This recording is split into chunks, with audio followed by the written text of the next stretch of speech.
சுறா கைடு 12ஆம் வகுப்பு பொதுத் தேர்வுக்கான புதிய பதிப்பு தற்போது பரபரப்பான விற்பனையில். மாணவர்கள் பொதுத் தேர்வில் அதிக மதிப்பெண் பெற உடனே வாங்குங்கள் சுறா கைடு. வாரிசுரிமை வரி குறித்து சர்ச்சையை கிளப்பிய பொருளாதார நிபுணர் சாம் பிட்ரோடாவால் காங்கிரசுக்கு மீண்டும் ஒரு தலைவலி. இந்தியாவின் கிழக்கு பகுதியில் வசிப்பவர்கள் சீனர்களைப் போலவும் தெற்கில் வசிப்பவர்கள் ஆப்பிரிக்கர்களைப் போலவும் இருப்பதாக சர்ச்சை பேச்சு. சாம் பிட்ரோடாவின் கருத்து தமக்கு மிகுந்த கோபத்தை ஏற்படுத்தியுள்ளதாக பிரதமர் மோடி கருத்து. மக்களின் ஆற்றலை அவர்களின் நிறத்தை வைத்து இழிவுபடுத்தலாமா என வாரங்கல் பிரச்சார கூட்டத்தில் கேள்வி. பிட்ரோடாவின் பேச்சின் அடிப்படையில் தமிழக மக்களின் சுயமரியாதைக்காக காங்கிரசுடனான கூட்டணியை திமுக முறித்துக் கொள்ளுமா என பிரதமர் மோடி கேள்வி. தமிழ் கலாச்சாரம் பற்றி எப்போதும் பேசும் தமிழ்நாடு முதலமைச்சருக்கு அதற்கு துணிவு உண்டா என்றும் வினா. சாம் பிட்ரோடாவின் கருத்து துரதிருஷ்டவசமானது, ஏற்றுக்கொள்ள முடியாதது என காங்கிரஸ் கட்சி திட்டவட்டம். காங்கிரசுக்கும் பிட்ரோடாவின் கருத்துக்களுக்கும் தொடர்பில்லை என்றும் விளக்கம். அடுத்த 5 நாட்களில் தமிழகத்தில் இயல்பை விட 2 டிகிரி செல்சியஸ் வரை வெப்பம் படிப்படியாக குறையக்கூடும். வரும் 11ஆம் தேதி ஒரு சில இடங்களில் கனமழைக்கு வாய்ப்பிருப்பதாகவும் வானிலை மையம் தகவல்.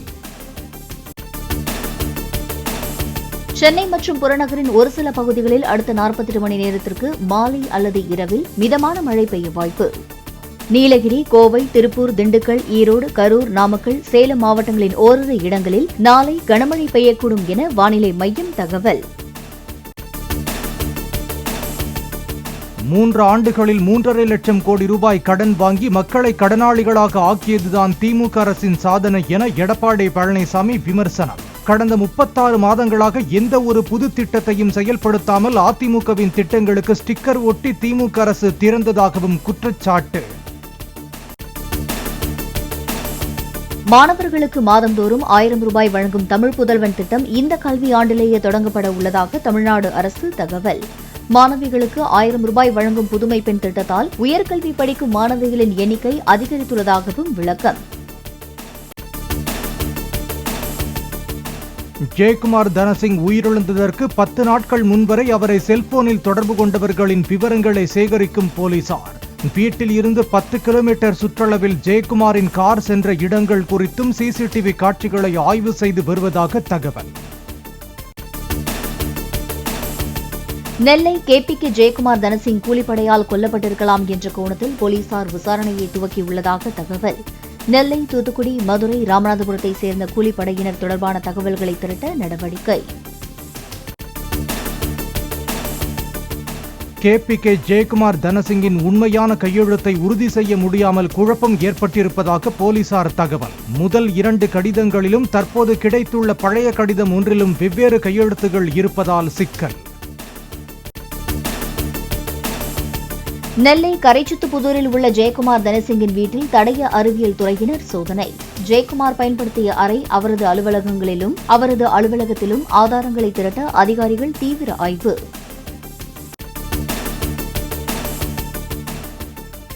விழுப்புரம் மக்களவை தொகுதி மின்னணு இயந்திரங்கள் வைக்கப்பட்டுள்ள அறிஞர் அண்ணா கல்லூரியில் மீண்டும் சிசிடிவி கேமராக்கள் செயலிழந்ததாக புகார்.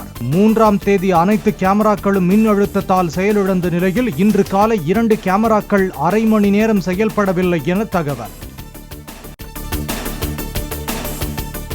மின்னணு வாக்கு இயந்திரங்களை பாதுகாக்கும் அறைகளில் கூடுதல் சிசிடிவி கேமராக்களை நிறுவ மாவட்ட தேர்தல் அதிகாரிகளுக்கு அறிவுறுத்தப்பட்டுள்ளது. ஸ்ட்ராங் ரூம்களில் சிசிடிவி கேமராக்கள் செயலிழந்தது தொடர்பாக விசாரிக்க கோரும் பொதுநல வழக்கில் உயர்நீதிமன்றத்தில் தேர்தல் ஆணையம் விளக்கம். காவல்துறையினரின் உதவியின்றி கஞ்சா வியாபாரம் நடைபெற வாய்ப்பில்லை என உயர்நீதிமன்ற மதுரை கிளை கருத்து. காவல்துறையினரின் நடவடிக்கை கடுமையாக இருந்தால் கஞ்சா புழக்கமும் அவை தொடர்பான வழக்குகளும் எப்படி அதிகரிக்கும் என்றும் கேள்வி. உடல் பருமன் சிகிச்சையின் போது புதுச்சேரி இளைஞர் உயிரிழந்த விவகாரத்தில் பம்மல் பேபி ஜெயின் மருத்துவமனையை தற்காலிகமாக மூட மருத்துவத்துறை உத்தரவு. உயிர்காக்கும் சிகிச்சைக்கான கருவிகள் போதிய அளவில் இல்லை என்றும் உரிய பயிற்சி பெற்ற மருத்துவர்கள் இல்லாததாலும் நடவடிக்கை என விளக்கம். உடல் பருமனை குறைக்கும் அறுவை சிகிச்சையின் போது புதுச்சேரி இளைஞருக்கு மாரடைப்பு ஏற்பட்டதாக விசாரணை குழு தகவல். மருத்துவமனையில் தகுதியான டாக்டர்கள் இல்லாமல் சிகிச்சை அளிக்க தாமதமானதுதான் உயிரிழப்புக்கு காரணம் என்றும் அறிக்கை. வரும் 10ஆம் தேதியன்று காலை 9:30 மணிக்கு வெளியாகிறது 10ஆம் வகுப்பு பொதுத் தேர்வு முடிவுகள். இணையதளத்திலும் குறுஞ்செய்தி வாயிலாகவும் மதிப்பெண்களை மாணவர்கள் அறிய பள்ளிக் கல்வித்துறை ஏற்பாடு.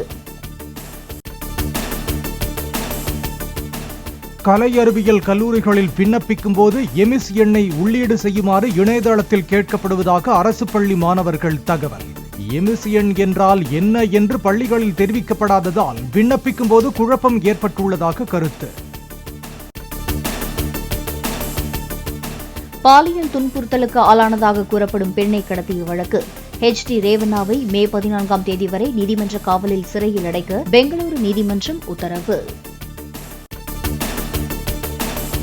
மணிரத்னம் இயக்கி வரும் தக் லைஃப் படத்தில் கமல்ஹாசனுடன் சேர்ந்து நடிக்கும் சிலம்பரசன் முன்னோட்டம் வெளியிட்டு உறுதி செய்தது படக்குழு. சுறா கைடு 12ஆம் வகுப்பு பொதுத் தேர்வுக்கான புதிய பதிப்பு தற்போது பரபரப்பான விற்பனையில். மாணவர்கள் பொதுத் தேர்வில் அதிக மதிப்பெண் பெற உடனே வாங்குங்கள் சுறா கைடு.